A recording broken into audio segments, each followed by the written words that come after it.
നമസ്കാരം സുഹൃത്തുക്കളെ, ഇതാ വീണ്ടും ഞാൻ മറ്റൊരു വിശേഷവുമായി നിങ്ങളുടെ മുമ്പിലേക്ക് വരുന്നു. എൻ്റെ മുറ്റത്തിരിക്കുന്ന പുഷ്കരമുല്ല ഈ സീസണിൽ തന്നെ ഒന്നുകൂടി പൂത്തിരിക്കുന്നു. ചരിത്രത്തിൽ ആദ്യമായിട്ടാണ് ഇങ്ങനെ. ഈ പുഷ്കരമുല്ല ഒരു സീസണിൽ മാത്രമേ പൂക്കാറുള്ളൂ, ഒരിക്കൽ മാത്രം. ഇപ്രാവശ്യം ഡിസംബറിൽ ഇത് പൂത്തിരുന്നു.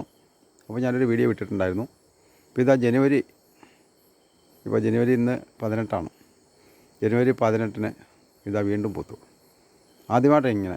സാധാരണ ഇത് ഒരു സീസണിൽ ഒറ്റ പ്രാവശ്യം മാത്രമേ പൂക്കാറുള്ളൂ. കാലാവസ്ഥാ വ്യതിയാനം കൊണ്ടായിരിക്കാം ഒരുപക്ഷെ.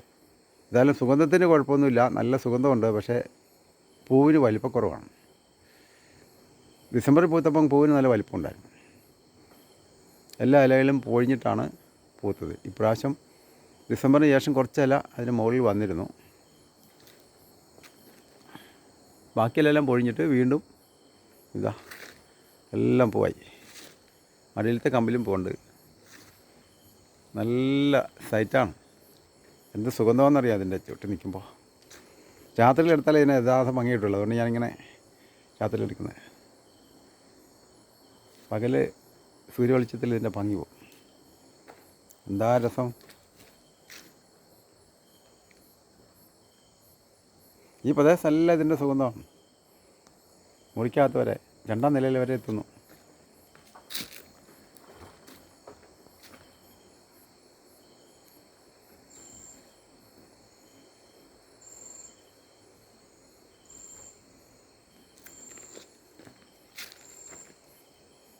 കണ്ടില്ലേ? പുഷ്കരമുല്ല ഒരു അപൂർവ ഔഷധമാണ്. പല കഷായങ്ങളിലും ആസവങ്ങളിലും ഒക്കെ ചേർക്കുന്നതാണ് പുഷ്കരമുല്ല. ഇതിൻ്റെ പേരാണ് ഉപയോഗിക്കുന്നത്. ഇതിൻ്റെ പേരിലാണ് ഇതിൻ്റെ തൈ ഉണ്ടാകാറുള്ളത്. അത് അപൂർവമായി മാത്രമേ ഉണ്ടാകാറുള്ളൂ. അതുപോലെ നല്ല പ്രായമുള്ള നല്ല മൂത്ത ചെടിക്ക് മാത്രമേ വേരിൽ ഇതുണ്ടാവുള്ളൂ. ഇത് ചെടി ഉണ്ടാകാറുള്ളൂ. വേരിലിങ്ങനെ കിളിർത്ത് വരാറുള്ളൂ. ഇതിപ്പോൾ 8 വർഷമായതാണ്. പക്ഷേ ഇതിൻ്റെ വേരിൽ നിന്ന് ഇതുവരെ കിളിർത്തിട്ടില്ല.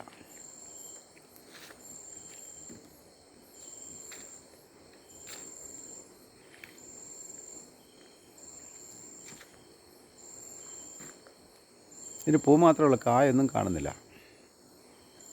ഇപ്പോൾ 2 ദിവസം ഇങ്ങനെ നിൽക്കും. അതിനുശേഷം പൂ എല്ലാം പൊഴിഞ്ഞു പോകും.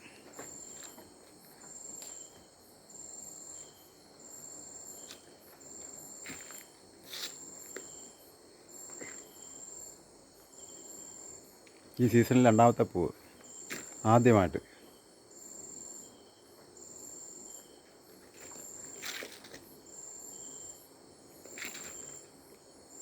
അപ്പോൾ ഇതാണ് ഇന്നത്തെ വീഡിയോ. മറ്റൊരു വീഡിയോയുമായി വീണ്ടും കാണാം. വിജയ്.